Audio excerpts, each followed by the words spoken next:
સ્વચ્છતામાં number 1 બાદ વાયુમાં number 1 બનેલા સુરતના સેન્ટ્રલ ઝોન વિસ્તારમાં ગંદકી અને કચરામાં પણ નંબર 1 રહ્યો છે.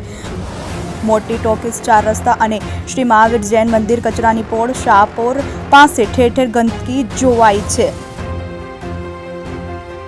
અધિકારી અને કોન્ટ્રાક્ટરની મિલીભગતથી પ્રજાના સાથે રોગચાળાની લતવાર લટકી રહી છે.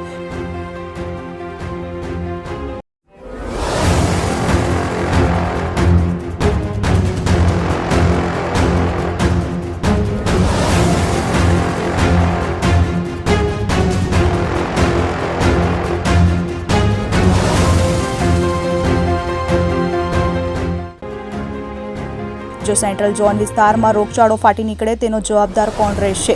અધિકારી કે પછી કોન્ટ્રાક્ટર? નાયબ આરોગ્ય અધિકારી ચેમ્બરમાંથી બહાર નીકળી નાઇટ રાઉન્ડ લેશે કે પછી પોતાના વિકાસ પર જ ધ્યાન આપશે?